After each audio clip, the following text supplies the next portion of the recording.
Good evening once again, ladies and gentlemen. It's a golden opportunity to be able to stand before you this evening and share a little bit of my experience as a blind lady living outside the United States of America.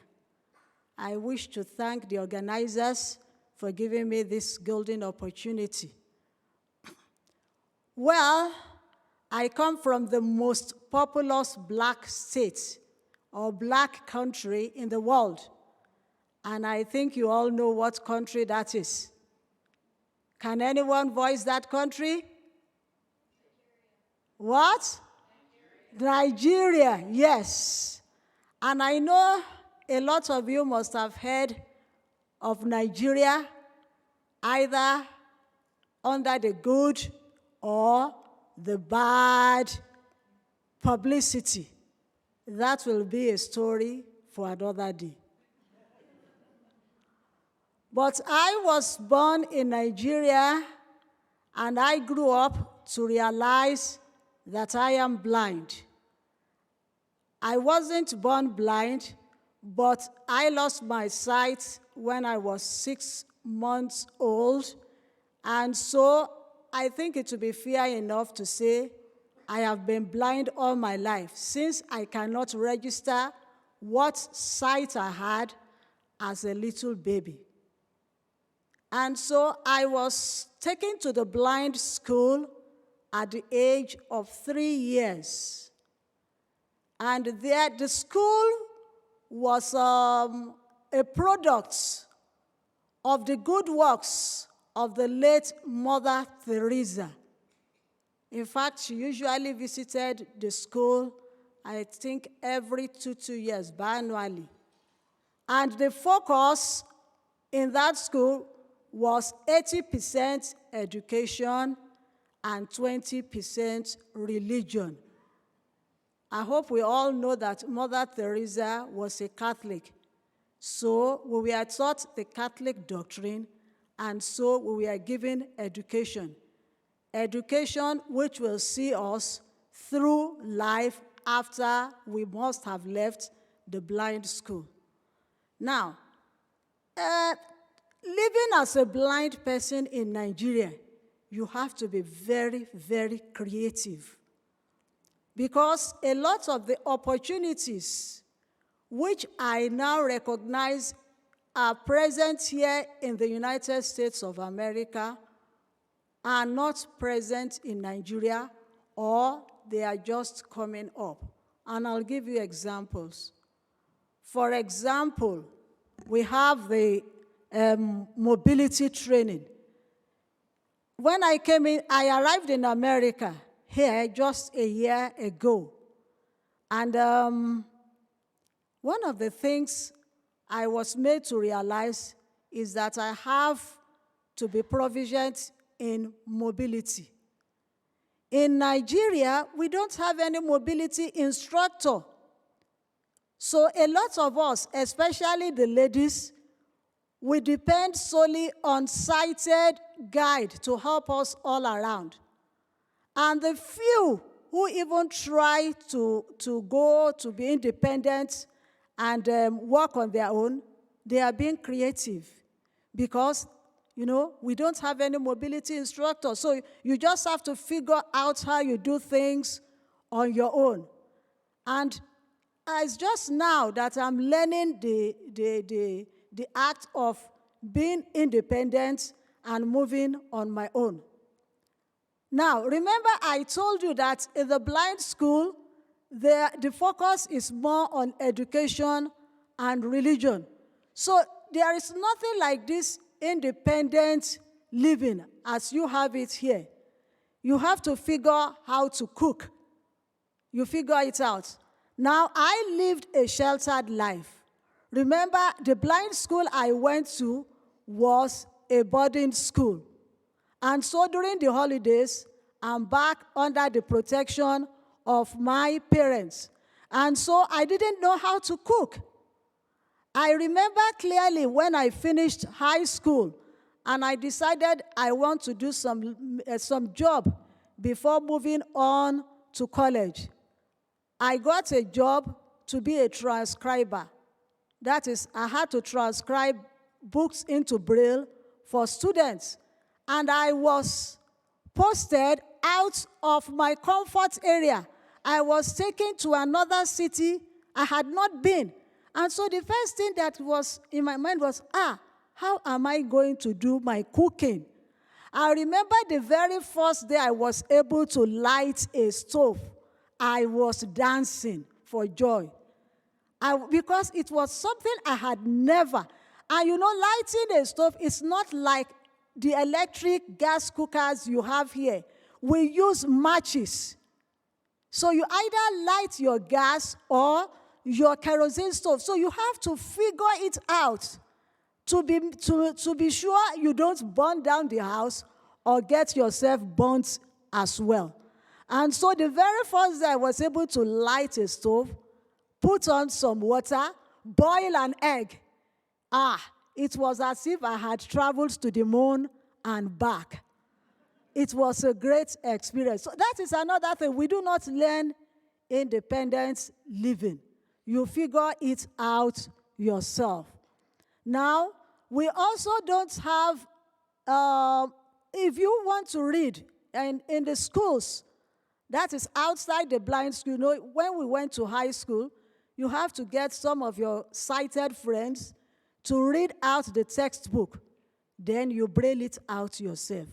It's either that or you go and pay some sighted people to help you get out your books in Braille. These are some of the opportunities which I realize is quite available here, but we are still coming up with it in Nigeria. So after I worked for a while, I went for teacher training, and I was employed as a teacher. Now, you have to figure it out again. Remember, I said you have to be very, very creative in whatever you do. So I was posted to a school, not a school for the blind, but a school where for the sighted. And remember, I had to teach kids. These are young kids aged from 9 years to 14 years, grade 7, 8, and 9. And we do not have supporting staff there. Like I heard you have here that as a blind teacher, you are entitled to a supporting teacher here who will help you with issues that have to do with print. That doesn't exist in Nigeria. As a teacher, I had to figure it out. How do I teach these sighted kids? I remember the first day I went to the class. The class was noisy by the time I came in. When I came in, the students all kept quiet. I think they were surprised to see a blind teacher. And I said, well, I'm your teacher, and I'll be teaching you citizen education. They said, I said, how many people? Because you have to just figure out how to get the students to be attentive.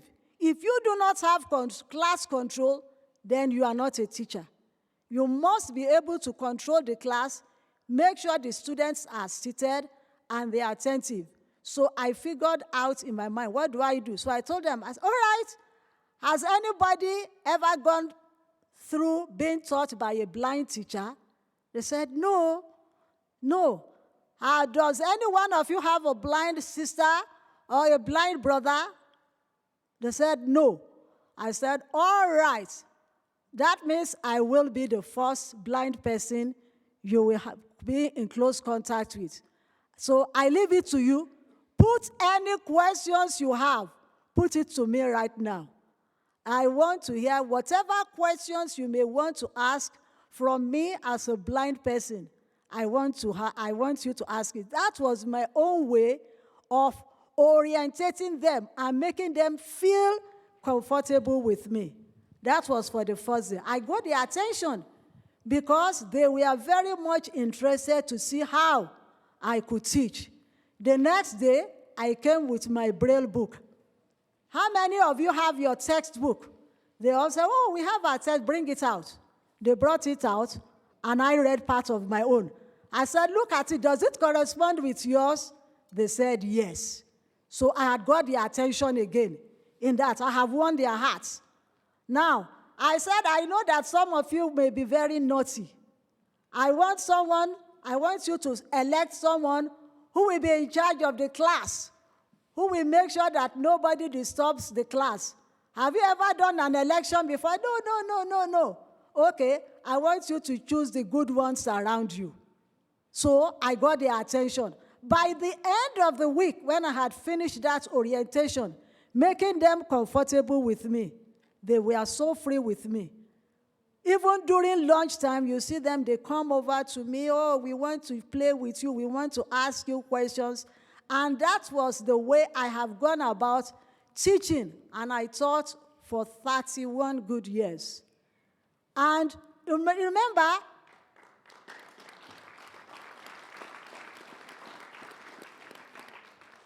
I did not teach in just one school.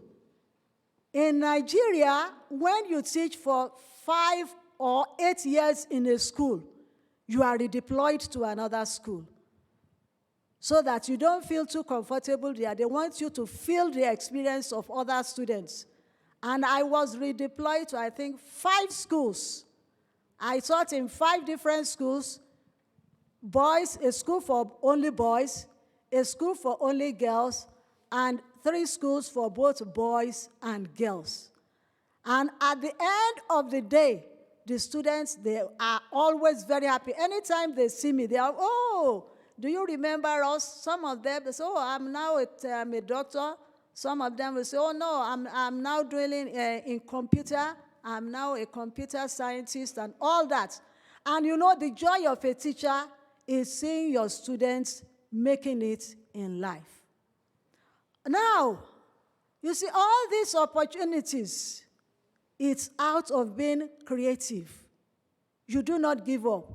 The atmosphere, the environment may not be very comfortable or very suitable, but you just have to push on.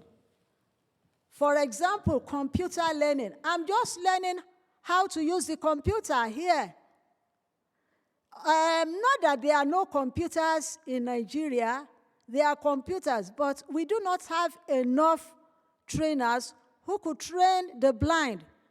And there are other things that militate against our easy learning and teaching of computers. For example, we still have current power failure. So those are some of the hindrances that we have in Nigeria. But right now, I've been here for a year, and I've seen that the situation here is quite different from what we have in Nigeria. And so I have made up my mind that as soon as I'm able to get the relevant education I need here in computer training, in mobility, I want to make it a point of duty to go and encourage other younger people here that if we back home in Nigeria, with all our challenges, we are still able to pull through, then the sky is no longer the limit for blind people here in America. The moon is no longer the limit. You can reach as high as you wish to go. You can break every barrier. And so I want to reach out to the young. I want to be a motivational speaker, motivating little children, you know. Remember I said I taught kids. I taught kids from age 9 to 14. And so I would very much love to interact with kids here and encourage them to take education seriously. When you have education, you are able to surmount a lot of insurmountables. With education, you are able to reach the highest level in which you desire to go. That is what I intend doing right here in America. Motivate children to work, and I promise to put in my best so that life will be better, and the world will not only be a better place for the sighted, but for the blind and all people living with disabilities as well. God bless America, and God bless you all.